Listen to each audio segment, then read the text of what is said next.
গতিকে সেইকাৰণে গুৰু সেৱাটো লাগিবই, ভকত মাত্ৰে গুৰু সেৱা লাগিব। তেওঁ ৰাতিপুৱা হওক সন্ধিয়া হওক, যদি তেওঁৰ ইমানেই যদি তেওঁৰ জলদি কৰিব লাগে, তেওঁ আৰু সোনকালে উঠক, উঠি গুৰু সেৱা কৰক। গুৰু সেৱাত আমি ঈশ্বৰৰ ওচৰত প্ৰাৰ্থনা কৰিব লাগে যে হে ভগৱান, তুমি যাতে মোক কৃপা কৰা, তোমাৰ যাতে দাসৰো দাস হ'ব পাৰো, এইটো যাতে তুমি মোক কৰোৱা। আৰু এইখিনি যদি তোমাৰ দাস হ'বৰ কাৰণে যদি মই যোগ্য হোৱা নাই এতিয়ালৈকে, যোগ্য বনাই লোৱাৰ দায়িত্ব কি তোমাৰে। ও তুমি বেটিৰেকে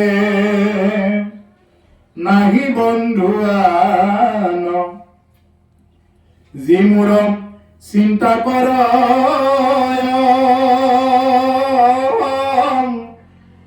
তুমি হে যদি নাথ পাও প্ৰভু, কহিতো নাহিকে ভয়, ও হৰি প্ৰভু জগন্নাথ নিস্তাৰ কৰা দাৰুণ সংসাৰে।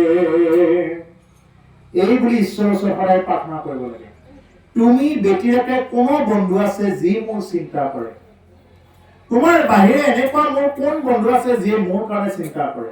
প্ৰতিটো সময়ত মোৰ কাৰণে, অৰ্থাৎ আমাৰ প্ৰতিটো জীৱৰ কাৰণে যে চিন্তা কৰে সেইজন ঈশ্বৰ কৃষ্ণ। গতিকে তুমি হেনো যদি নাথৰ পাও প্ৰভু, মোৰ দৰে অনাথৰ জীৱনত তোমাৰ দৰে যদি এগৰাকী নাথ আমাৰ জীৱনত যদি প্ৰাপ্ত হয়, অৰ্থাৎ মোৰ জীৱনত যদি তোমাৰ দৰে এগৰাকী অনাথৰ নাথ যদি মোৰ জীৱনত প্ৰাপ্ত হয়, কহিতো নাইকে ভয়, ক'তো ভয় নাই। আপুনি য'তেই নাযাওক কিয় ভয় নাই, খালি তেওঁক আমি বন্ধু বুলি ল'ব লাগে। এইটো ঠিক, তেওঁ মোক বন্ধু বুলি লয় নলয় এইটো তেওঁৰহে কথা। কাৰণ তেওঁৰ কোৱালিফাইড বন্ধু বহুত আছে। কাৰণ তেওঁক দিন ৰাতি ভজনা কৰা, দিনত ৰাতি কৰি ৰাতি দিন কৰি ভজনা কৰা বন্ধু বহুত আছে।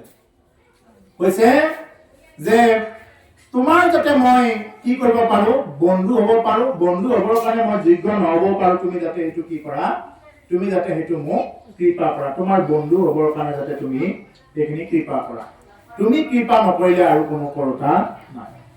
সেইকাৰণে প্ৰভুসকল বা সৰু সৰু যিসকল ল'ৰা ছোৱালী আছে সকলোকে উদ্দেশ্য কৰি কৈছো যে জীৱনত বন্ধু নিৰ্বাচন কৰাটো আমি খুব গুৰুত্ব দিব লাগে। যিকোনো বন্ধুৰ লগত ঘূৰিলে কি হ'ব, তেওঁৰ জীৱনটো বেয়াৰ পিনে গুচি যাব। ভাল বন্ধুৰ লগত ঘূৰিলে সদায় তেওঁ ভাল সংগ পাব, ভাল স্থান পাব। বেয়া বন্ধুৰ লগত যদি কোনোবা ঘূৰা আৰম্ভ কৰি দিয়ে, তেওঁৰ জীৱনটো বেয়াই যাব। তেওঁ বৃদ্ধসকলো যদি বেয়া বন্ধুৰ লগত যদি ঘূৰি থাকে, তেওঁৰ মানে বেয়া হ'ব। ভজন ভক্তি মানে নোহোৱাই হৈ যাব। আজি অলপ কালি অলপ কৰি কি হৈ যাব, তেওঁৰ মনটো পথভ্ৰষ্ট কৰি দিব। গতিকে সেইকাৰণে আমাৰ বন্ধু হলে আমাৰ কি হ'ব লাগে, ঈশ্বৰক আমি প্ৰথম বন্ধু বুলি ল'ব লাগে। তমেব মাতা চ পিতা তমেব বন্ধু চ সখা তমেব বিদ্রা দ্রবিণম তমেব সর্বম মম দেব দেব, তমেব সর্বম মম দেব দেব। অৰ্জুনে এইবুলি ঈশ্বৰৰ ওচৰত প্ৰাৰ্থনা কৰিছে, হে কৃষ্ণ, তমেব মাতা চ পিতা তমেব, তুমি মোৰ মাতা, তুমি মোৰ পিতা। তমেব বন্ধু চ সখা তমেব, তুমি মোৰ বন্ধু, তুমি মোৰ সখা। তমেব বিদ্ৰাং দ্ৰবিণম তমেব, তুমি মোৰ বিদ্যা বুদ্ধি চব সকলো, তোমাৰ বাহিৰে আৰু বেলেগ কোনো নাই। আমি ঈশ্বৰক এই বুলি ল'ব লাগে। কিন্তু আমি যদি ঈশ্বৰক আমি ঈশ্বৰৰ ওচৰত দাসেই হ'ব নোৱাৰিলো, আমি যদি তেনেকুৱা ভক্তি নকৰো, ৰাতিপুৱা গধূলি যদি গুৰু সেৱা নকৰো, যদি সময় নাথাকে, তেতিয়াহ'লে সেইটো নহ'বগৈ। গতিকে সেইকাৰণে প্ৰভুসকল আমি জাতি ধৰ্ম, এই অমুক জাতি তমুক জাতি অমুক কিবা কিবি এইবিলাক আমি কি কৰিব লাগে, বাদ দিব লাগে। যাৰ জাত্যাভিমান থাকে, জাতিক লৈ অভিমান থাকে, পাণ্ডিত্যাভিমান পণ্ডিতক লৈ অভিমান, গুণাভিমান গুণক লৈ অভিমান, ধনাভিমান ধনক লৈ অভিমান, ৰূপাভিমান যাৰ ৰূপক লৈ অভিমান থাকে, সেই মানুহে ভাগৱত যিমান শুনিলেও তেওঁৰ কাম নিদিয়ে এইবিলাক। গতিকে আমি ভাগৱত শুনিব লাগিলে জাত্যাভিমান, পাণ্ডিত্যাভিমান, ৰূপাভিমান, গুণাভিমান, ধনাভিমান, এই অভিমান বিলাক আমি বাদ দি কি কৰিব লাগিব, ঈশ্বৰৰ ওচৰত আমি একচিত্তভাৱে আমি একো নাই এইবুলি ল'ব লাগিব, এইবুলি ল'ব পাৰিব লাগিব। মই আহোঁতেও খালী হাতে আহিছো, যাওঁতেও খালী হাতে যাম, এইবুলি আমি সদায় ল'ব পাৰিব লাগিব। যি আছে আনকি মোৰ দেহাটো লগত নাযায়, আনকি দেহাটোৰ লগত নাযায়। যি দেহাটোক মই ইমান দিনে মোৰ বুলি লৈ আছো, তেল চাবোন ঘঁহি আছো, এই দেহাটোৰ লগত নাযায়। গতিকে সেইদিনা লগত কোন যাব? সেইদিনা লগত পাপ পুণ্য এই দুটা বস্তু গুচি যাব। আমি কিমানখিনি পুণ্য কৰিলো, কিমানখিনি পাপ কৰিলো, সেই হিচাপ নিকাচটো তেতিয়া গুচি যাব। গতিকে সেইকাৰণে জীয়াই থকা অৱস্থাত যাতে এনেকুৱাকে ল'ব লাগে, মোৰ কাৰণে যাতে কোনো এটা প্ৰাণীৰ হিংসা নহওক, মোৰ কাৰণে যাতে কোনো এটা হাঁহে কষ্ট পাব লগা নহওক, কোনো এটা ছাগলীয়ে যাতে কষ্ট পাব লগা নহওক, কোনো এটা মাছে যাতে কষ্ট পাব লগা নহওক, কোনো এজন মানুহে যাতে কষ্ট পাব লগা নহওক, এইটো আমি সদায় গুৰুত্ব দিব লাগে। আমি দেখা জীৱকেইটাকে যদি আমি ভক্তি কৰিব নাজানো, দেখা কেইজনকে যদি সন্মান নকৰো, নেদেখাজনক তুমি কি বুলি ভক্তি কৰিবা? নেদেখাজন যদি প্ৰকট হয়, মৎস্যৰূপে তেওঁৱে অৱতাৰ ধাৰণ কৰিছে, মাছ অৱতাৰ, পূৰ্ব অৱতাৰ কাছ তেওঁৱে হৈছে, বৰা অৱতাৰ তেওঁৱে হৈছে। এতিয়াতো বৰা কাটিবই নোৱাৰে মানে, গতিকে এনেকুৱা হৈছে। গতিকে সেইকাৰণে মৎস্য, কুৰ্ম, নৰসিংহ, বামন চব বিলাক তেওঁৰে অৱতাৰ, চবতে তেওঁৱে আছে। যত জীৱ জংগম কিতাপ তংগম অগনাগ জগতি কায়া নাৰায়ণ কাহে ভকতি কৰু তেৰা। গতিকে যত জীৱ জংগম কীট পতংগ, এই জীৱ জগতত যিমানবিলাক জীৱ আছে, সমস্ত জীৱৰ ভিতৰতে কি আছে? প্ৰতিটো ঘটৰ ভিতৰত ঈশ্বৰ গুৰু বিদ্যমান হৈ আছে, বহি আছে। আমি সেইকাৰণে আমি কি কৰিব লাগে? দেখা ভকতজনক আমি কৃষ্ণ বুলি ক'ব লাগে, দেখা জীৱকেইটাক আমি শ্ৰদ্ধা কৰিব লাগে। এজন ভকত আহিছে, আমি হাত দুখন জুৰি কৃষ্ণ বুলি দিব জনা নাই, ইয়াতকৈ দুৰ্ভাগ্য কিবা আছে? তোমাৰ হাত দুখন ঢকাৰ পিছত যদি তুমি কৃষ্ণ বুলি দিব জনা নাই, চকুকেইটা ঢাকি যদি তেওঁক মানে একাষাৰ ভালকে যদি তেওঁক আহি পেলাই বহুৱাই দিয়া নাই, এনেকুৱা যদি হয়, তেতিয়াহ'লে তুমি দেখা ভকতজনক যদি তুমি শ্ৰদ্ধা নকৰা, দেখাজনকে যদি তুমি মান্য সৎকাৰ নকৰা, তেতিয়াহ'লে নেদেখাজন তোমাৰ ওপৰত কেনেকৈ সন্তুষ্ট হ'ব? গুৰুদেৱ নাম ভকত চাৰি বস্তু অংগাংগীভাৱে জড়িত, এটা কাৰী আনটো কেতিয়াও নহয়। যেই নাম হে হৰি জানা নিষ্ঠ কৰি, আপোন নামৰ সংগ নচাৰন্ত হৰি। যেই নাম কোনে লয়? ভক্তসকলে নাম জপ কৰে। নাম জপ কৰোতে, তেওঁৰ গুণ নাম লওঁতে কৈছে, মোৰ ভকতসকল মই চব একে। দেখা ভকতজনক তুমি শ্ৰদ্ধা কৰা, দেখাজনকে তুমি সন্মান কৰা। অমুকৰ পৰা আহিছে, য'তে বহে ততে বহক, মোৰনো কি দৰকাৰ? এনেকুৱা ধৰণৰ যদি চিন্তাত থকা যায়, তেতিয়াহ'লে এইটো নহ'ব। গতিকে সেইকাৰণে আমি দেখা ভকত কেইজনক আমি যিমানে শ্ৰদ্ধা কৰিম, সিমানে তেওঁৰ ভক্তিৰ পৰা কিবা অকণমান মানে প্ৰাপ্ত হয়। তেওঁৰ যিটো সাধনা, যিসকল নেকি পৰম ভকত আছে, ভকতক দেখাৰ লগে লগে যেতিয়া মান্যতা দিব, এবাৰ কৃষ্ণ বুলি ক'ব, ৰাম বুলি ক'ব, বা যিকোনো ধৰণৰ আপোনাৰ ওচৰত গাঁৱত ভকত আহিছে, আপুনি যদি মাতি নি এগিলাচ পানীও খুৱাইছে তেওঁক, বোলে কৰবাত এখন ধুনীয়া ভক্তি অনুষ্ঠান হৈছে, তাৰ পৰা দুজনমান ভকতক আহকচোন, বাসকল আহকচোন, আমাৰ ঘৰতে একবাৰ বহক, একবাৰ পদ ধৰা দি যাওক, এনেকুৱা ধৰণৰ যদি ভক্তি এটা আছে, তেতিয়াহ'লে এই ভক্তিৰ দ্বাৰা তেওঁৰ জীৱনত মানে গতি হ'ব, নহ'লে তেওঁৰ কেতিয়াও একো নহ'ব। গতিকে দেখা কেইজনক কি কৰা? শ্ৰদ্ধা কৰা। নিতে বলি বিশ্ব পাঞ্চ যজ্ঞ আচৰে, যিয়ে নেকি জাতি ধৰ্ম মাত্ৰ কৰে, তেওঁ কি কৰে? এইবিলাক বলি, এই যজ্ঞ, এইবিলাকত তেওঁ গুৰুত্ব দি থাকিব, যাৰ নেকি জাতি ধৰ্ম কৰে। আৰু দেখিব আজিকালি বলি কোনে কৰি আছে? যাৰ নেকি জাতি ধৰ্ম কৰি থাকে, এইবিলাকে কৰি আছে, বেলেগে কৰিব নাযায়। গতিকে সেইকাৰণে বলি, ভগৱানৰ ওচৰত বলি কেতিয়াও দিয়া নাযায়। বলি কি দিব? কোনোবাই এইবিলাক জীৱবিলাক যে বলি দিয়ে, নিৰী জীৱবিলাকক বলি দি তেওঁ কি পাব? তেওঁ কি স্বৰ্গ পাব? মাধৱ পুৰুষক মহাপুৰুষে কৈছে যে বলি দি যদি কোনোবাই স্বৰ্গ পায়, তেতিয়াহ'লে ইয়াতকৈ আৰু কি বেয়া কাম কৰি মানুহে নৰকত যাব? বলি দিওঁতে এটা ছাগলে তেতিয়া ভাবে মনে মনে, মই ঘাঁহ কেইডাল খাওঁতে মোৰ আজি এই অৱস্থা, মই সাধাৰণ দুবৰি গুণ কেইডাল খাই থাকোঁতে মোৰ আজি এই অৱস্থা, বলিৰ হালত নিলে তোৰ যে কি হ'ব তই চিন্তা কৰ। যিয়ে বলি কাটে, সেইকাৰণে সেই মানুহৰ মৃত্যু কোনোদিন ভাল নহয়, মই দেখা নাই ভাল, নমৰে ভালকে, তেওঁ যিমান পূজা অৰ্চনা নকৰে কিয়।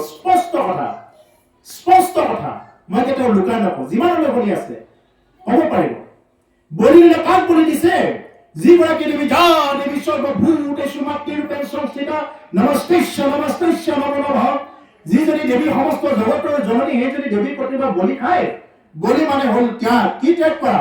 তোমাৰ ভিতৰত যদি পঠা ছাগলীটোৰ যিবিলাক নেকি আকুৰিক স্বভাৱ, তেনেকুৱা স্বভাৱ যদি তোমাৰ ভিতৰত আছে, সেইটো ত্যাগ কৰা। তোমাৰ ভিতৰত পাৰ বলি দিছা, পাৰৰ নিচিনা যদি অটু বিষ্ঠা পেলাই তটু বিষ্ঠা পেলাই, এনেকুৱা তোমাৰ যদি সেনেকুৱা স্বভাৱ আছে, আৰ ঘৰত যাই তুমি লেতেৰা কথা কৈ থাকিবা, তাৰ ঘৰত যাই য'তে বহে ত'তে আনৰ সমালোচনা কৰি ফুৰা, এনেকুৱা ধৰণৰ যদি স্বভাৱ আছে, এইবিলাক ত্যাগ কৰা, তেতিয়াহে তোমাৰ ভক্তি হ'ব। সেইগৰাকী কি? তেওঁ বৈষ্ণৱদেৱী, ভাৰতত বৈষ্ণৱদেৱী মন্দিৰ আছে, তেওঁ নিজে বৈষ্ণৱী। দেৱী দুৰ্গা নিজে বৈষ্ণৱী। বৈষ্ণৱী হৈ তেওঁ কেতিয়াবা বৈষ্ণৱৰ বলি খাব? সেইটো কেতিয়াও নহয়।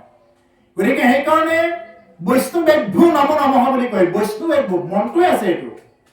গতিকে সমস্ত জগতৰ জননী যিগৰাকী বৈষ্ণৱী, সেই বৈষ্ণৱীৰ আগত কেতিয়াও বলি দিয়া নাযায়। তাৰপিছতে কি যে আমি কি কৰিব লাগে? সমস্ত পূজা যিমানবিলাক মন্ত্ৰ উচ্চাৰণ কৰে, সেইকাৰণে সেই হৰি নামেৰে উচ্চাৰণ কৰে, তাতে বলিৰ কথা আহি নপৰে। হৰি ওম, কেৱল হৰি নামৰ পিছতহে বাকী গণেশৰ মন্ত্ৰ, গোটেইবিলাক মন্ত্ৰবিলাক উচ্চাৰণ কৰে। হৰি নাম আচৰণ কৰিব। আমাৰ লগে লগে প্ৰথমতে শুদ্ধিকৰণ কেনেকৈ কৰিব? শুদ্ধিকৰণ পানী ছটিয়াই কৰিব।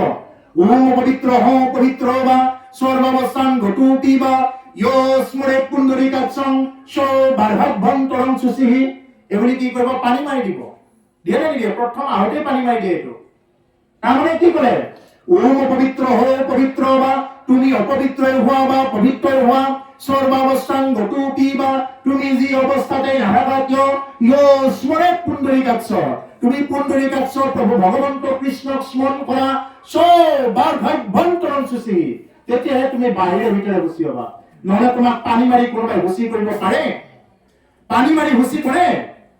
তোমাক নাম ল'ব দিছে, কিন্তু আমাৰ মানুহে দুবৰি বন তুলসীৰে পানী ঢালি দিলে কি বুলি হলে বোলে একদম অপবিত্ৰৰ পৰা মই পবিত্ৰ হৈ গলো, মোৰ আৰু একো দৰকাৰ নাই, মই পানীখিনি পাই মই পবিত্ৰ হৈ গলো। নহয়, তোমাক নাম ল'ব দিছে, পুণ্ডৰীকাক্ষ কৃষ্ণ নাম ল'ব দিছে, ৰাম নাম লোৱা, তেতিয়াহে তোমাৰ পুণ্য জমা হ'ব।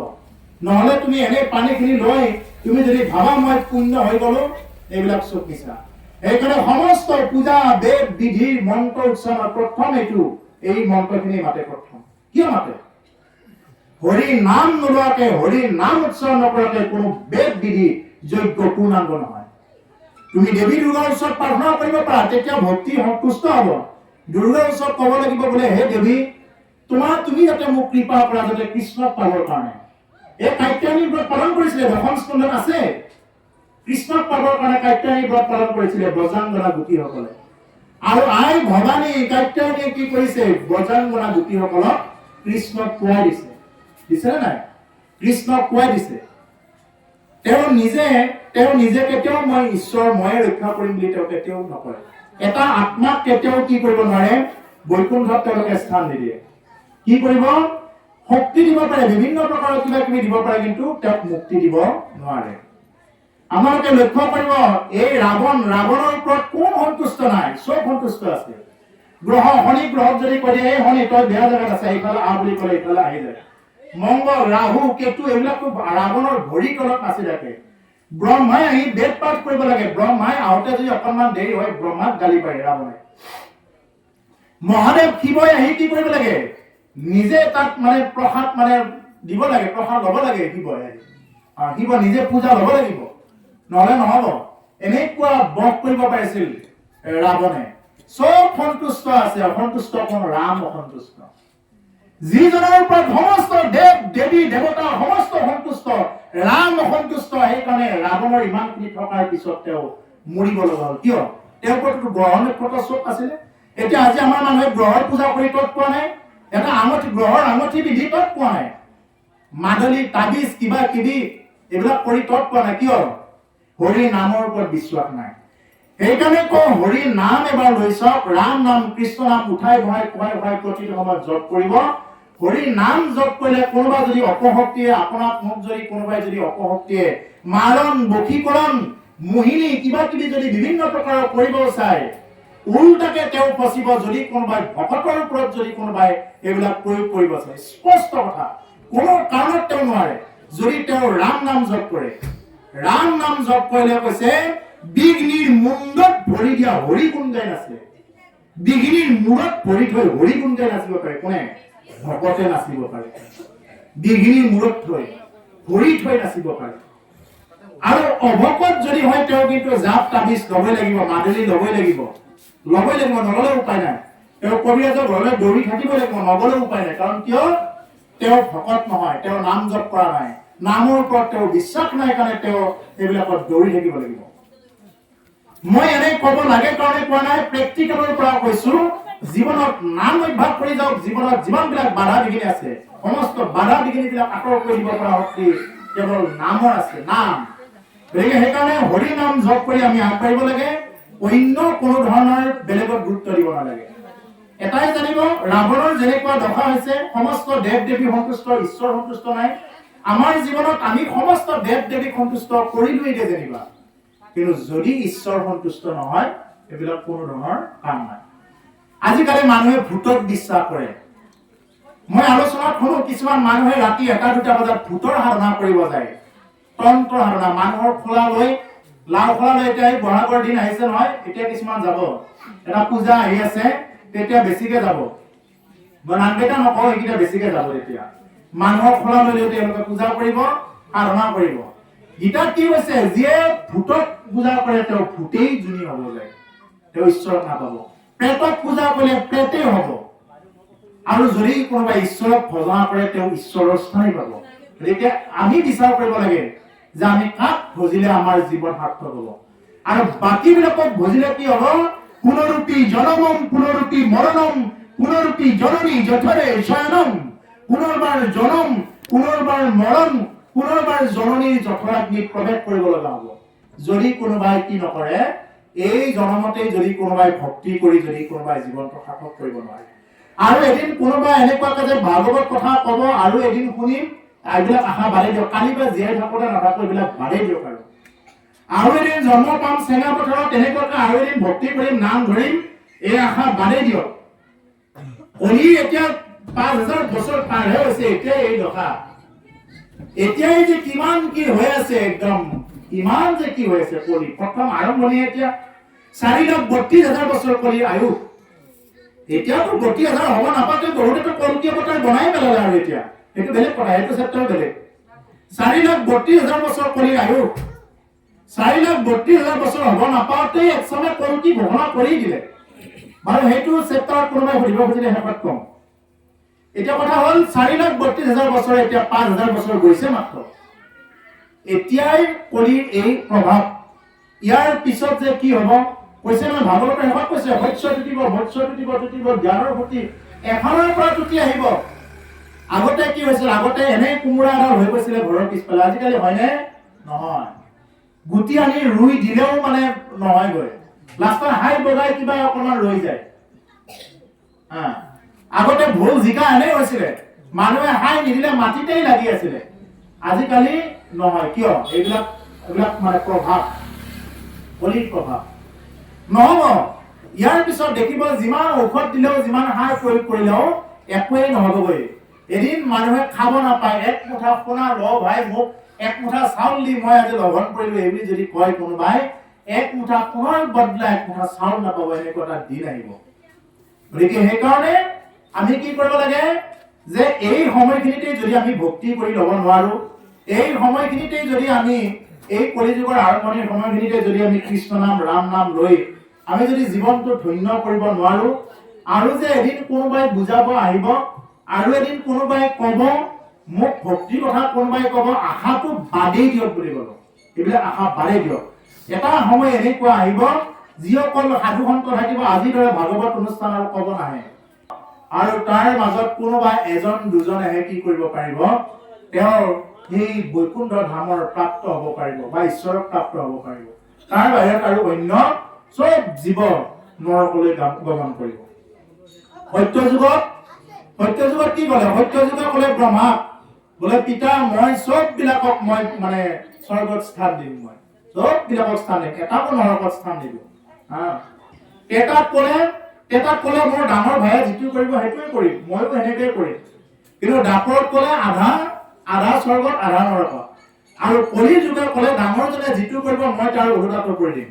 তাৰমানে যিমান বিলাক মানে সত্য যুগত যিমান বিলাক একেলগে যিবিলাকে স্বৰ্গ পাইছিলে বা বৈকুণ্ঠ প্ৰাপ্তি হৈছিলে, সেইবিলাক একেলগে চব নৰক পোৱাৰ ব্যৱস্থা মই কৰি দিম কলিৰ কথা গতিকে সেইকাৰণে এই কলি যুগৰ এই আৰম্ভণিৰ সময়খিনিত আমি খুব ভাগ্যৱান ধন্য যে আমি এই সময়খিনিত আজি দিনটোত অন্তত কৃষ্ণ কথা শুনিব পাইছো ৰাম নাম শুনিব পাইছো গতিকে আমি যদি ইমানখিনি শুনাৰ পিছত আমি যদি মিছা বিষয়ত লাগি থাকো মিছা যিবিলাক কথা চিন্তা কৰিব নালাগে এইবিলাকত যদি দিন ৰাতি ব্যস্ত হৈ থাকো ইয়াতকৈ আমি আৰু দুৰ্ভগীয়া নহওঁ ইয়াতে ক'লে যে তাহাৰ চতব্য কথা আছে সংখ্যাত হৰি বিমুখৰ হৈ ব্যৰ্থ এইবাৰ হৰি বিমুখীসকলৰ কি হয় আয়ুস বিলাক ব্যৰ্থ যায় বুলি কৈছে হৰি বিমুখী হৰি আছে এইফালে কিন্তু পিঠি দি আছে এইফালে দেখি মুখ কৰি আছে হৰিৰ বিমুখী যিসকল আছে তেওঁলোকৰ ব্যৰ্থ আয়ুসখিনি এনেই মিছাতে লৈ আছে আয়ুসখিনি এনেই জীয়াই আছে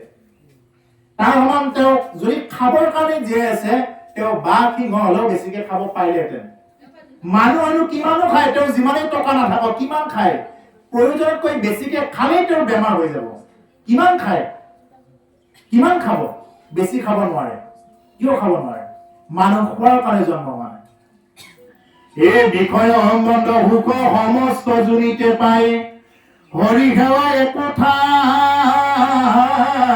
নাই ও হৰিৰ সেৱাৰ যোগ্য কেৱল মনুষ্য তনু জানি ফুৰা হৰি গুণ গায় ৰাম ও জানি ফুৰা হৰি গুণ গায় বিষয় সম্বন্ধীয় সুখবিলাক সমস্ত জুনিতেই পাবা আমাতকৈ বেছি ভালকে কোনে খাই আছে ব্ৰইলাৰ কেইটাও খাই আছে বেছি ভালকে চাবচোন ব্ৰইলাৰ কেইটাক দানা দিছে ধুনীয়াকে খাই আছে মৰিব লাগে আৰু ব্ৰইলাৰো এদিন মৰিব আমিও মৰিম কিনো কথা আছে কোনোবা এদিন আগত কোনোবা এদিন পাছত মৰিব গাহৰিটোৱে বেছি ভালকে খাই আছে আমাতকে কিন্তু আমি যদি কেৱল খোৱা লোৱা বাচন ধোৱা কাপোৰ ধোৱা এইবিলাকতে যদি আমি দিনে ৰাতিয়ে ব্যস্ত হৈ থাকো ইয়াতকে আৰু দুৰ্ভাগ্য কি থাকিলে গতিকে সেইকাৰণে মনুষ্য হ'ল অমৃতাস্য পুত্ৰ অমৃতৰ সন্তান হ'ল মানুহ আমি যদি অমৃতৰ সন্তান হৈ যদি আমি যদি ভকতি কৰিব নোৱাৰিলো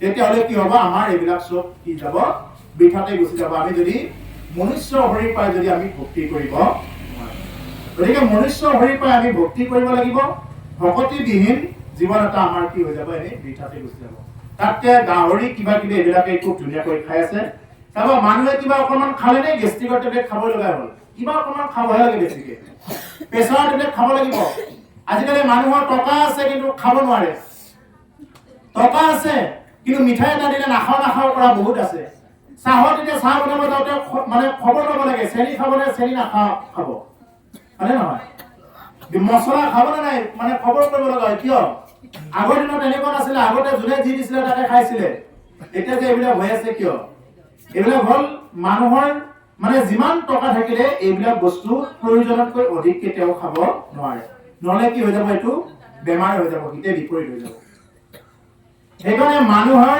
কেতিয়াও মানে সুখী হ'ব নোৱাৰে ঈশ্বৰক ল'লে সুখী হ'ব পাৰে বোলে ধন সম্পত্তি নোহোৱাবিলাকৰ ধন সম্পত্তি নাই বুলিয়ে দুখ ধন সম্পত্তি থকাবিলাকৰ কোনে নিয়ে কোনে খায় বুলিয়ে দুখ আকৌ ধন সম্পত্তি থকাবিলাকৰ আকৌ দুখ হ'ব বোলে মই এতিয়া খাব নোৱাৰো পইচা আছে খাব নোৱাৰো যাব নোৱাৰো আৰু কাৰোবাৰ পইচা নাই কিন্তু সি খাব পাৰে কিন্তু সি মানে খাব নাপায় মানে কি নহয় সম্পূৰ্ণ ফুলফিল এজনো নহয় পৰিপূৰক এজনো নহয় সম্পূৰ্ণ একমাত্ৰ পৰিপূৰক হ'ল স্বয়ং ভগৱন্ত ঈশ্বৰ ময়ূৰক খুব ধুনীয়াকে চেহেৰাটো দিলে কিন্তু ময়ূৰক মাতটো নিদিলে মাতটো বৰ বেয়া ময়ূৰৰ কিন্তু কুলি চৰাইৰ মাতটো খুব ধুনীয়া কিন্তু কুলিৰ ৰূপটো নিদিলে সেইকাৰণে কি এটা নহয় এটা বস্তু আপোনাৰ মোৰ পৰা নোহোৱা কৰিব দিছে এক নাই ধন আছে বেছিকে খাব নোৱাৰে নহলে কোনে নিব কৰি চিন্তা প্ৰেছাৰ টেবলেট খাই তত পোৱা নাই স্লিপিং টেবলেট খাই শুব লগা হয়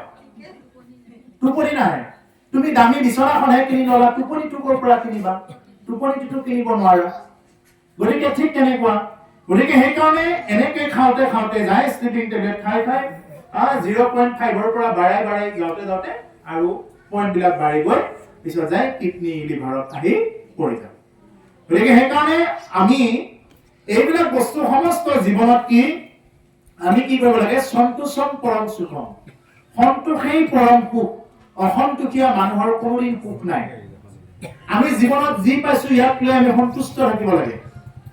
ইয়াতকে যদি আমি সন্তুষ্ট হ'ব নোৱাৰো, ভগৱানে আমাক যি দিছে, আমাক এই যে মনুষ্য শৰীৰ দিছে, ইয়াতকৈ তেওঁ দিব লগা আৰু একোৱেই নাই। এই যে মনুষ্য শৰীৰটো দিছে, কিন্তু এই মনুষ্য শৰীৰটো পোৱাৰ পিছতো বহুতে প্ৰশ্ন কৰে ভগৱানক, কিনো দিছে মোক ভগৱানে, কি দিছে? এইটোৱে হ'ল আটাইতকৈ বহুতৰ ডাঙৰ প্ৰশ্ন, ভগৱানে মোক কি দিছে? কি দিয়া নাই? ঈশ্বৰে আপোনাক শৰীৰ এটা দিছে খুব সুন্দৰ, যি শৰীৰৰ দ্বাৰা আপুনি ভজনা কৰিব পাৰে, ৰাম নাম ল'ব পাৰে। এই এটা ৰ'দ দিছে, ত্ৰিপাল তৰি দিছে, বৰষুণ পৰিব বুলি, ৰ'দ দিব বুলি, বেছি গৰম লাগিলে ফেন লৈ ল'ব পাৰো, বেছি গৰম লাগিলে এচি লৈ ল'ব পাৰো। ইমান ধুনীয়া সুবিধা, এইটো কেৱল মনুষ্য জনমতহে পায়, ইয়াৰ বাহিৰত আৰু বেলেগত ক'তো নাই। অন্য জীৱ জন্তুৱে কেতিয়াও কি কৰিব নোৱাৰে, এনেকুৱাকে ভক্তি কৰিব নোৱাৰে। গতিকে সেইকাৰণে বিষয় সম্বন্ধীয় সমস্ত যোনিতে পায়, হৰি সেৱা একো ঠানে নাই। সেইকাৰণে হৰিৰ সেৱা আৰু অন্য কোনো স্থানত নাই। সেইকাৰণে ধন্য কলিকাল, ধন্য নৰধনু ভাল, ধন্য ধন্য ভাৰত বৰি, আমি তিনিটা ধন্যৰ অধিকাৰী হৈ আছো। কলি যুগত জন্ম গ্ৰহণ কৰি 1 নম্বৰ ধন্যৰ অধিকাৰী হৈ আছো, 2 নম্বৰত ধন্যৰ অধিকাৰী হৈ আছো ভাৰতবৰ্ষত জন্ম গ্ৰহণ কৰি, 3 নম্বৰত ধন্য অধিকাৰী হৈছো মনুষ্য তনু লাভ কৰি, মনুষ্য শৰীৰ লাভ কৰি, আৰু এটা ধন্য অধিকাৰী হ'ব লাগে হৰিৰ ওচৰত শৰণ লৈ। আমি মাত্ৰ হৰিৰ ওচৰত শৰণ ল'ব লাগে। শৰণ য'ত নেকি মহাপুৰুষ শংকৰদেৱ মাধৱদেৱ গুৰুজনাক গুৰু হিচাপত দেখুৱাই দিয়ে, যি মাৰ্গত গুৰু এখন প্ৰতিষ্ঠা কৰাৰ কাৰণে দেখুৱাই দিয়ে, যি মাৰ্গে কৃষ্ণ বুলিবৰ কাৰণে, ৰাম বুলিবৰ কাৰণে কয়, তেনেকুৱা যিকোনো মাৰ্গত য'ত ভাল লাগে তেনেকুৱা এটা স্থানত গৈ গুৰু ভজনা কৰিব লাগে। বিনা গুৰু চৰণে ভকতি ৰকতি মুকুতি কবও নহয়। বিনা গুৰুৰ চৰণে ভক্তি মুক্তি একো নহয়। সেইকাৰণে গুৰু লাগিবই। সেইকাৰণে প্ৰভুসকল, আমি য'তে নহওক আমি গুৰু ভজনা কৰিব লাগে। শংকৰ মাধৱ আমাৰ পৰম গুৰু আৰু উপদেশী গুৰু হিচাপত ল'ব লাগে, লৈ আমি চলিব লাগে। গুৰুৰ মাধ্যমত গ'লেহে আমাৰ ভক্তিটো সিদ্ধি হ'ব, অন্যথা সিদ্ধি নহ'ব। ইয়াতে ক'লে যে হৰি বিমুখৰ হৈ ব্যৰ্থ হৈ বা দিনত হ'লে ধন কুটুম্বৰ চিন্তা কৰে, নিদ্ৰাস্তি আলাপনে ৰাতি আয়ু হৰে। দিন হ'লে ধন আৰু কুটুম্বৰ চিন্তা কৰে। দিনত কেৱল ধন, ক'ত পায় ধন? এতিয়া ৰাতি আন্ধাৰতে কিছুমান ওলাই গৈছে ধনৰ চিন্তা কৰি, কিছুমানে দিনৰ 9টা 8টাত ওলাই গৈছে ধনৰ চিন্তা কৰি, কেতিয়া আহি পায় ঠিক নাই, আহি নাপায় সেইটোও ঠিক নাই। কেৱল ধনৰ চিন্তা, কেনেকে ঘৰটো বান্ধিব পাৰি, কেনেকে দুটামান ইটা আনিব পাৰি, কেৱল ঘৰ বান্ধাত চিন্তা ইয়াতে, কিন্তু পৰলোকৰ ঘৰখন বান্ধাৰ কাৰণে চিন্তা নাই। এই লোকৰহে মানে এইটো চিন্তা। এইটো হ'ল ইহজনমৰহে ধন। পৰজনমৰ ধনটো কি? পৰজনমৰ ধন হ'ল নাম ধন। এয়া ধন নলগয় নাম ধন, দীনা জয় ঘূৰণম দন হে ৰাঘৱ, জয় ৰামে জয় ৰঘুৰ নন্দন। আন ধন নালাগে, কি লাগে? কেৱল নাম ধন লাগে। নাম ধনেৰে তেওঁৰ ওচৰত আমি বিক্ৰী যাব লাগে। হে ভগৱান, তুমি যাতে মোক কি কৰা, তোমাৰ নাম ধনেৰে যাতে তুমি মোক মানে কিনি লোৱা। মই এটাই বিচাৰো, তোমাক বিচাৰো। কেইজনেনো বিচাৰে ঈশ্বৰ? ঈশ্বৰে দিয়া সম্পত্তি বিলাক লাগে, ধন সম্পত্তি লাগে, টকা পইচা লাগে। আৰে টকা পইচাৰ পাপীৰ হাততো থাকে। ভকতে ইমান কিয় বাঞ্ছা কৰি থাকে? এইবিলাক ভগৱানে যি দিব লাগে দিব নহয়।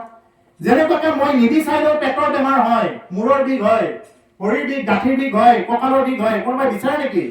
গাঁঠিৰ বিষ হওক বুলি বিচাৰে নেকি কোনোবাই? নিবিচাৰে।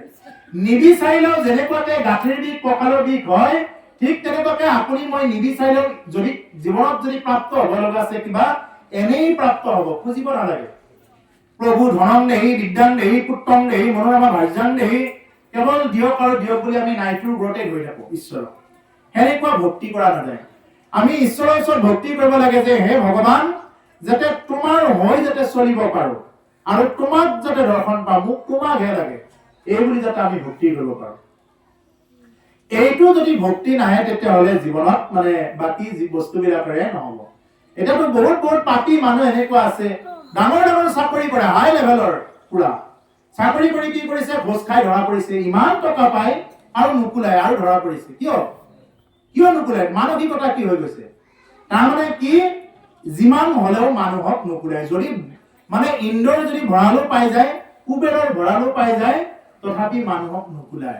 এই মনটো গতিকে সেইকাৰণে এইবিলাক চব বাদ দি কি কৰিব লাগে ঈশ্বৰৰ ওচৰত ভজনা কৰিব লাগে আমাৰ জীৱনত যদি পুণ্য আছে সঁচাকে পাম এটা নহয় এটা পিৰিয়ে দিব আৰু যদি পুণ্য নাই তুমি যিমান তুমি যি কৰা তোমাৰ জীৱনত কেতিয়াও প্ৰাপ্ত নহ'ব গতিকে সেইকাৰণে এই আগৰ যদি কৰবাত খেলি মেলি আছে এইবিলাক নাশ কৰিবৰ কাৰণে এটাতে কিছুমানৰ চাকৰি হ'ব লাগে অকণমানৰ কাৰণে 1 নম্বৰ আধা নম্বৰৰ কাৰণে খেলি মেলি লাগি থাকে তাৰমানে কি ৰাজভোগ নাই সেই ভোগটো আহিব লাগে কি কৰিব লাগিব তেওঁ এই আগৰ কিবা যদি বন্ধন আছে কৰ্ম বন্ধন আছে এই পাপটো নাশ কৰিবৰ কাৰণে তেওঁ আজি নহয় সাধু সংগত আহিব লাগিব ভকতৰ পৰা আশীৰ্বাদ ল'ব লাগিব তেওঁ ভাগৱতৰ ওচৰত সেৱা কৰিব লাগিব শ্ৰৱণত দৰ্শনত স্পৰ্শনত পাপ ধৰে যদি কোনোবাই ভকত দৰ্শন কৰিব পাৰে আজি ইমানবিলাক ভকত বহি আছে যদি ভকতক কোনোবাই যদি সঁচা হৃদয়েৰে দৰ্শন কৰিব পাৰে যদি কোনোবাই ভাগৱতত স্পৰ্শ কৰিব পাৰে বা কোনোবাই যদি কাণেৰে শ্ৰৱণ কৰিব পাৰে তিনিটাৰ ভিতৰত যিকোনো এটা কৰিলে কি কৰিব পাৰে তেওঁ সেইবিলাক দিশত আগুৱাই যাব পাৰে কিন্তু উদীয়মান প্ৰজন্ম কেইজনে শুনে নুশুনে এইবিলাক কাৰ বুলি ভাবি থাকে চুলি পকা বুঢ়াবিলাকৰ দাঁত চাপ সৰি যোৱাবিলাকে ভাগৱত পঢ়ে চকুৰি যেতিয়া মণি চাব লগা হ'ব চশমা লৈ এইবিলাকে ভাগৱত পঢ়ে এই বুলি ধৰি ল'ব আমাৰ বহুতে এই বুলি লয় বহুতে ভাগৱত অনুষ্ঠান পাতে কিহৰ কাৰণত বোলে আমাৰ এটা তিথি আছে তিথিটোৰ কাৰণে কৰিলো আৰু কোনোদিন ভাগৱতৰ অনুষ্ঠানত তেওঁ নাই এনেকে নহয় ভাগৱত ভক্তি তেনেকে নহয় গতিকে আমাৰ জীৱনত যদি কৰবাত যদি কিবা ভোগ কৰিব লগা আছে কৰবাত যদি কিবা পাব লগা আছে যদি কিবা অকণমানো খেলি মেলি আছে এইটো কেতিয়া গুচি যাব যেতিয়া তেওঁ আৰু তেওঁৰ ঘৰৰ পৰিয়ালে যেতিয়া নেকি ঈশ্বৰৰ ওচৰত ভজনা কৰিব নাম জপ কৰিব নাম জপ যেতিয়া কৰিব নাম জপৰ দ্বাৰাহে পাপবিলাক ধ্বংস হ'ব এতিয়া কোনোবাই ক'ব পাৰে প্ৰশ্ন কৰিব পাৰে এতিয়া বোলে মইতো এতিয়া জন্মত কোনো পাপ পোৱা নাই দস্তুমত কাম কৰিছো খাইছো কাকতো ঠগাই অনা নাই তুমি এইটো জন্মতহে কষ্ট কৰিছা আগৰ জন্মবিলাকত যদি তুমি কিবা কৰি আছিলা সেইটো কষ্টটো কোনে কি কৰিব পাপটো কোনে খণ্ডন কৰিব তুমি কৰিব লাগিব এতিয়া গতিকে সেই সমস্ত 84 লক্ষ জুৰি যিমানবিলাক পাপ আছে সেই পাপবিলাক ধ্বংস কৰোঁতে বহুত লাগিব সেইকাৰণে এজন মানুহে সিদ্ধি পাবৰ কাৰণে মিনিমাম 3.5 লাখ 3 কোটি 3.5 কোটি নাম তেওঁ জপ কৰিব লাগিব তেতিয়া তেওঁ মানে তেওঁৰ মুখৰ শুদ্ধিটো তেতিয়া হ'বগৈ আশীৰ্বাদ দিলেও কামত আহিব যিখন মুখেৰে তেওঁ নাম জপেই নকৰে যিখন মুখেৰে নাখাবলগীয়া বিলাক খাই ফুৰে যিখন মুখেৰে কথাই কথাই বেয়া শব্দ কৈ ফুৰে সেইখন মুখে আশীৰ্বাদ নহয় অভিশাপ দিলেও কোনো কামত নাহে যিখন মুখেৰে যাকে বা তাকে কৰি ফুৰে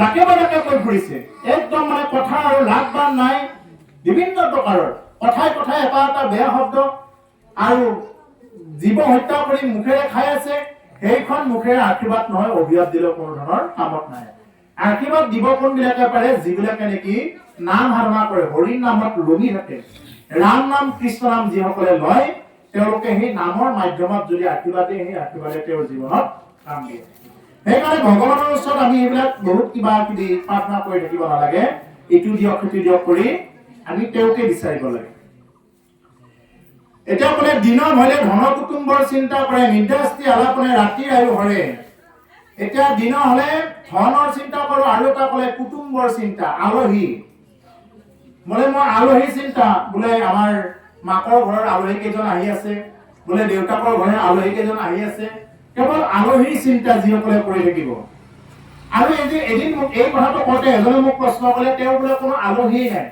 মানে তেওঁ এনেকুৱা অকলশৰীয়া তেওঁৰ বোলে কোনো আলহী নাই এতিয়া যদি কোনোবাই তেনেকুৱা ভাবি আছে বোলে মই আলহীকো ইমান নকৰো তেতিয়াহ'লে তেওঁৰ আলহী আৰু কোনবিলাক আছে তেওঁৰ দেহাটোতো আলহী আছে তেওঁৰ চকুকেইটা ভোক আলহী চকুকেইটা বোলে এইটো লাগে জিভাবোৰে বোলে এইটো লাগে বিভিন্ন প্ৰকাৰৰ চকু কাণ নাক জিভা ছাল এইবিলাকে বিভিন্ন প্ৰকাৰৰ সেই আলহীবিলাককো আমি ভৰণ পোষণ দি থাকো অন্যহাতে আমি দেখা আলহীবিলাক মাকৰ ঘৰৰ জীয়েকৰ ফালৰ এই আলহীবিলাক ভৰণ পোষণ কৰোঁতে আমাৰ কি যায় আমাৰ এনেকুৱাকে দিনটো গুচি যায় নিদ্ৰাস্তি আলাপনে ৰাতি আয়ু হৰে আৰু ৰাতিও মানে সেই আয়ুবিলাক বিষয়ৰ কথা পাতোতে কেনেকেনো ঘৰখন বান্ধিম আজি পইচাৰ কিমান পোৱা হ'ল ৰাতি উচপিচাই থাকিব পইচাৰ যদি বেছিকে আছে তথাপি উচপিচাই থাকিব কমকে থাকিলে উচপিচাই থাকিব যদি কমকে আছে কালিলে কৰি পৰা পাম পইচাৰ অমুকত কিস্তি দিব লগা আছিল পাম না নাই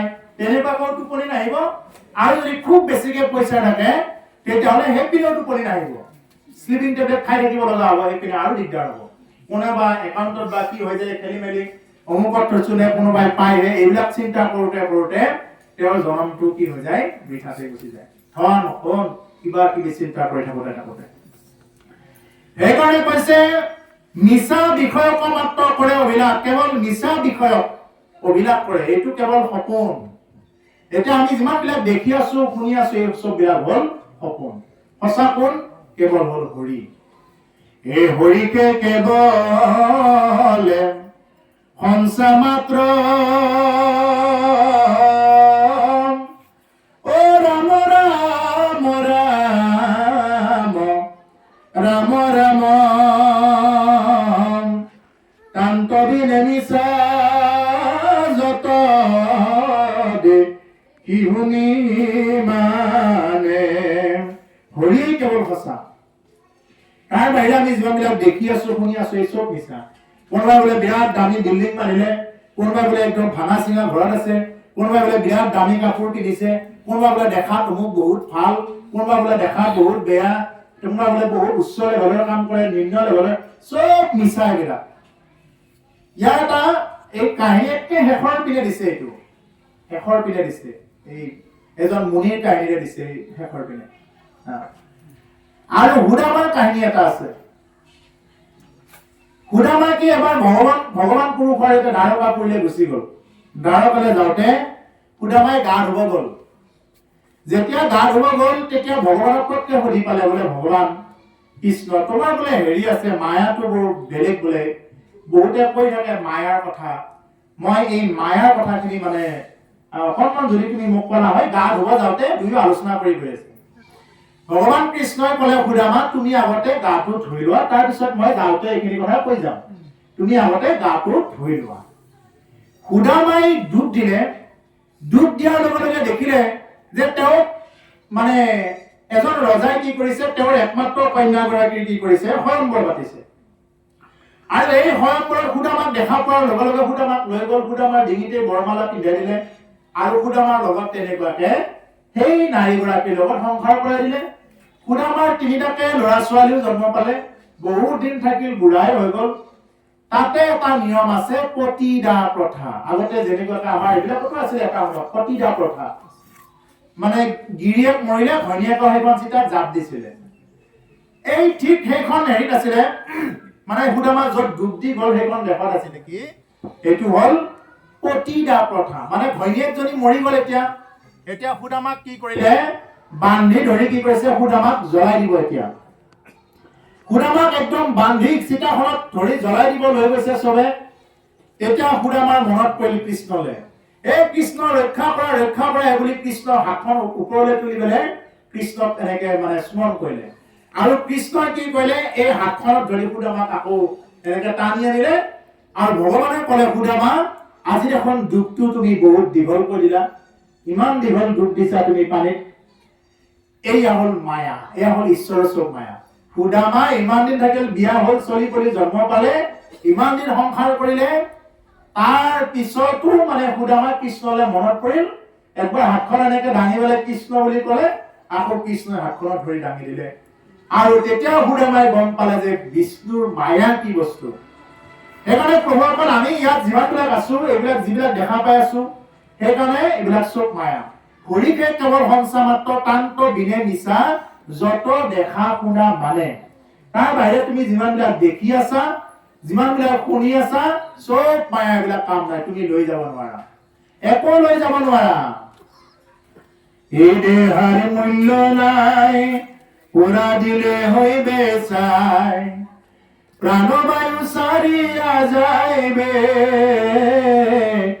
নদীর কুলে হইবে বাসর অন্তিম কালে। নদীর কুলারে বা হব অন্তিম কালত। হেমন মোর সলাম, তুমি কি আর জানো নাম, সঙ্গে টুকাও যাবে না, সময় থাকিতে কেনে গুরু ভজিল না। এই দেহার মূল্য নাই, পুরা দিলে হইবে চাই। দেহার কি মূল্য আছে? পুৰি দিয়াৰ লগে লগে এইটো কেৱল ছাই হৈ যাব, একো নাই। গতিকে সময় থাকিতে কেন গুৰু ভজিল না, সময় থাকোতে কিয় গুৰু ভজনা কৰা নাই? তোমাৰ সময় আছে, সময় থাকোতে গুৰু ভজনা কৰা, গুৰু নাম লোৱা। যদি সময়টো যায় আৰু তুমি কি গুৰু পাবা আৰু নোপোৱা। গতিকে সেইকাৰণে সময় থাকোতে আমি কি কৰিব লাগে? গুৰু ভজনা কৰি তেনেকুৱাকে আগবাঢ়িব লাগে। তেতিয়াহ'লে জীৱনটো সাৰ্থক হ'ব, অন্যথা জীৱনটো কেতিয়াও কি নহ'ব? সাৰ্থক নহ'ব। গতিকে প্ৰভুপাল ইয়াতে ক'লে, মিছা বিষয়ক মাত্ৰ কৰে অভিলাষ, সিয়েতো নেদেখে নৰে আপোন বিনাশ। মিছা বিষয়ক অভিলাষ কৰে। অভিলাষ মানে কি? আশা, কেৱল আশা। ল'ৰাটো ডাঙৰ কৰিছে, কিবাকে এই চাকৰি কৰিব, কৰিলে মোৰ ঘৰটো বান্ধিব, এইহে অভিলাষ। তাৰ বাহিৰে কি আছে? এইবিলাক চব মিছা, এইবিলাক চব মিছা। এই সংসাৰখনত যিমানবিলাক আছে এইবিলাক চব হ'ল কি? এইবিলাক চব মায়া। মানুহ মৰিলে যে কান্দে, কিয় কান্দে? স্বাৰ্থত কান্দে। এইবিলাক চব স্বাৰ্থপৰ দুনিয়া। যদি আপুনি ভিতৰৰ পৰা চায়, আইগৰাকী যদি আগতে মৰে কি বুলি কান্দিব? এতিয়া মোক কোনে ভাতকেইটা বনাই দিব, এই বুলি চিন্তা কৰিহে কান্দিব। এনেই তেওঁ মৰিলে ইমান এটা দুখ কৰিবলগীয়া একো নাই, মৰিল আৰু। সেই নিজৰ পৰিয়ালকেইটাই কি কৰিব? এই লাৰিলে চোৱা বুলি সেইকেইটাই গা ধুব, সেইকেইটাই কি কৰিব? একদম সোণাৰ ওপৰৰ পানী খাই তত নাপাব, সেইকেইটাই শুদ্ধি হৈ তত নাপাব সেইকেইটাই। আৰু সেই কেইজনে কি কৰিব? মুখাগ্নি কৰিব, জ্বলাই দিব, এই ঘৰৰ কেইটাই জ্বলাই দিব। আৰু ঘৰৰ কেইটা যদি কিবা দেহাত যদি সোণাৰ ৰূপা আছে, সেইখিনি ঘৰৰ কেইটাই ৰাখি থৈ দিব, বেলেগ কোনো নাই। আৰু ঘৰৰ কেইটাই ভোজ ভাত খাই দুদিনমান পিছতে চব এইবিলাক পাহৰি যাব, এইবিলাক কোনো কাম নাই। মানুহে ভগৱানকে পাহৰি যায়। আপোনাক মোক মনত ৰাখিব, এই দুনিয়াত মানুহে ভগৱানকে পাহৰি যায়। কিনো কৰিছে ভগৱানে এই বুলি প্ৰশ্ন কৰে, কিনো এই বুলি প্ৰশ্ন কৰে, এনেকুৱা। গতিকে সেইকাৰণে মানুহে ভগৱানকে পাহৰি আপোনাক মুখত মনত ৰাখিব। সেইকাৰণে আমি অহাৰ একমাত্ৰ উদ্দেশ্যটোৱে হৈছে ইয়াতে কি? আমি ঈশ্বৰ প্ৰাপ্তি। যদিও আমি ঈশ্বৰ প্ৰাপ্তি কৰিব নোৱাৰিলো, তেতিয়াহ'লে অহা যোৱা আকৌ 84 লক্ষ্য যদি ভ্ৰমণ কৰিব লগা হ'ব। গতিকে সেইকাৰণে সময় থাকোতে যাতে আমি হৰি ভজনা কৰি আমি তেনেকুৱাকে আগবাঢ়িব পাৰো। হেৰাম হেন জানি যাৰ ইচ্ছা মুখ্য কথা,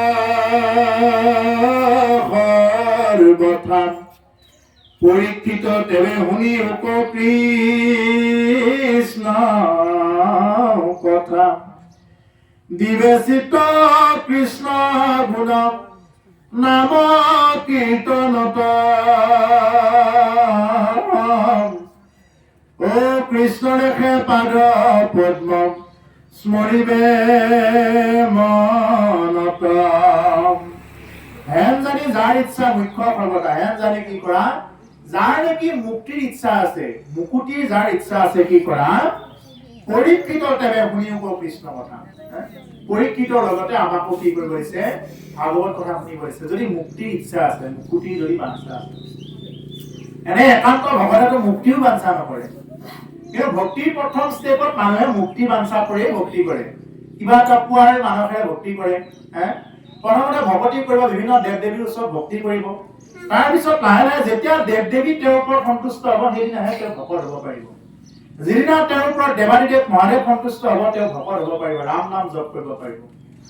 যিদিনা দুৰ্গা দেৱী তেওঁৰ ওপৰত সন্তুষ্ট হয়, সেইদিনাহে তেওঁ কি কৰিব? ভকত হ'ব পাৰিব।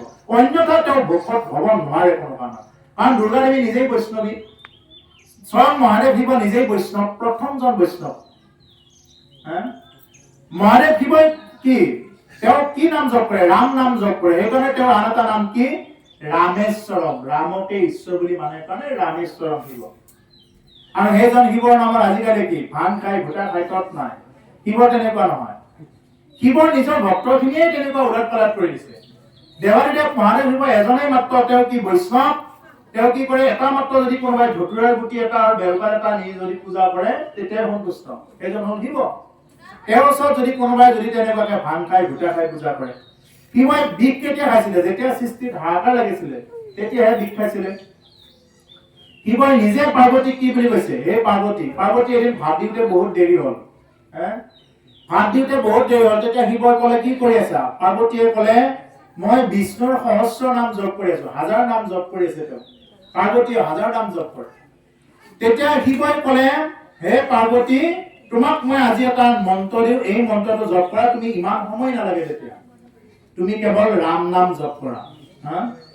ৰাম ৰাম ৰামেতি ৰমে ৰামে মনোৰমে কৈছে ৰামত তুমি কি কৰা ৰমি থাকা ৰাম নামত তুমি কি কৰা ৰাম নামত ৰমি থাকা ৰাম নামত ৰমিলে তোমাৰ কি হ'ব সহস্ৰ নামত তুল্যম শ্ৰী ৰাম নাম বৰাননে বুলি কৈছে সহস্ৰ নামৰ তুল্য হ'ব হাজাৰ হাজাৰ নাম জপ কৰা তুল্য হ'ব হে পাৰ্বতী যেতিয়া নেকি তুমি ৰাম নাম ল'বা নিজে কৈছে শিৱই গতিকে সেইকাৰণে সেইজন শিৱ কি শিৱৰ ওচৰত গৈ শিৱ শিৱ কৰিলে তেওঁ ভাল নাপায় যেনেকৈ হনুমানৰ ওচৰত গৈ যদি কোনোবাই হনুমান হনুমান কৰে তেওঁ ভাল নাপায় জয় শ্ৰীৰাম বুলি ক'লেহে তেওঁ ভাল পায় কাৰণ ৰাম নাম ল'লেহে হনুমানৰ ভাল পায় কোনোবাই যদি হনুমানৰ গুণ গাই থাকে ভাল নাপায় হনুমান চৰিত্ৰত সেইকাৰণে প্ৰথমতে দিছে হনুমান চালিচাত প্ৰথমতে মানে এই শ্ৰী গুৰু চৰণ ৰজ এনেকে মানে শ্ৰী গুৰুৰ চৰণত মানে প্ৰণাম কৰিছে ৰামৰ দাগ বুলি তেওঁক লৈ লৈছে তাৰ পিছতহে হনুমানৰ মানে বাকীখিনি চৰিত্ৰ নহলে যদি কোনোবাই হনুমানক ডাইৰেক্ট হনুমান বোলে তুমি জ্ঞান গুণৰ সাগৰ তুমি বোলে একদম পাৰ নহয় তোমাৰ ঐশ্বৰ্য বল বহুত আছে বুদ্ধিৰ বোলে অগ্ৰগণ্য এই বুলি যদি কোনোবাই যদি পূজা কৰে হনুমান তেওঁৰ ওচৰত সন্তুষ্ট নহয় তেওঁক প্ৰথমতে ক'ব লাগিব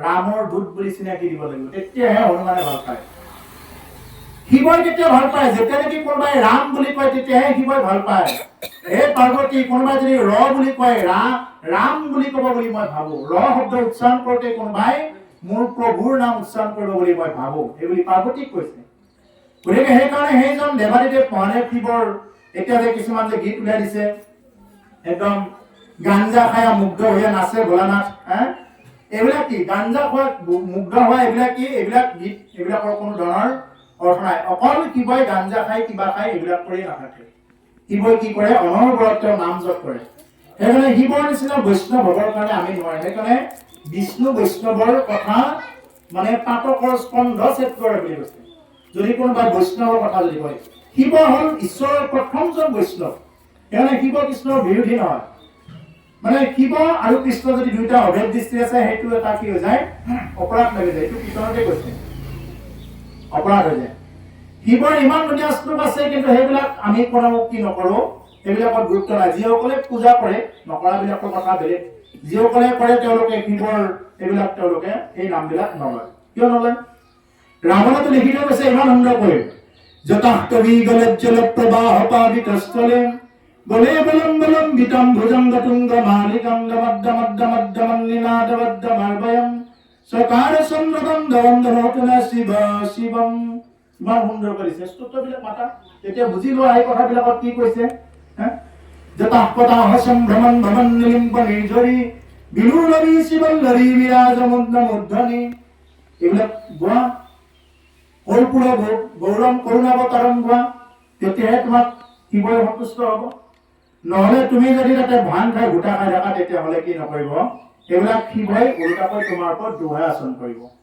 ৰাৱণ আছিল শিৱ ভক্ত কিন্তু সেই ৰাৱণক কোনে মাৰিলে হনুমান কাৰ অৱতাৰ শিৱৰ অৱতাৰ শিৱৰে এটা অৱতাৰ হ'ল হনুমান এই হনুমানে গৈ কি কৰিলে ৰাৱণৰ লংকা জ্বলাই দিলে ৰাৱণৰ নাগ হোৱাৰ মূল কাৰণটো এটা হ'ল হনুমান গতিকে সেইকাৰণে যে যদি কোনোবাই তেনেকুৱাকে ভক্তি কৰে অৰ্থাৎ ঈশ্বৰৰ ওচৰত ভক্তি কৰক যেনেকে সেনেকে নহয় ইয়াতে ক'লে হেন জানি যাৰ মুখ্য সৰ্বথা ইচ্ছা আছে পৰীক্ষিত তেৱে শুনি কৃষ্ণ কথা শুনা দিবে চিত্ত কৃষ্ণ গুণ নাম কীৰ্তন কৃষ্ণৰ সেই পাদপদ্ম স্মৰিব মনত আৰু চিত্তটো কৃষ্ণৰ গুণ নাম কীৰ্তনত দিয়া চিত্ত আমি যিটো নেকি ভাৱনা এই ভাৱনাটো কৃষ্ণৰ গুণ নাম কীৰ্তনত দিয়া কৃষ্ণৰ সেই পাদপদ্ম স্মৰিব মনত আৰু কৃষ্ণৰ অভয় চৰণ দুখানি কি কৰিব লাগে আমি হৃদয়ত চিন্তা কৰিব ল'ব লাগে কৃষ্ণৰ যদি অভয় চৰণ দুখানি যদি আমি চিন্তা কৰিব পাৰোঁ তেতিয়াহে আমাৰ কি হ'ব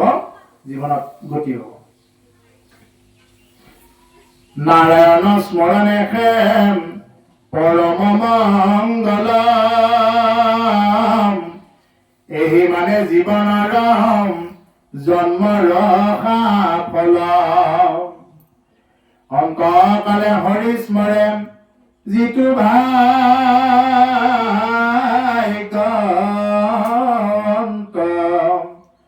ও তাৰ মহিমা কৈ কোনে পা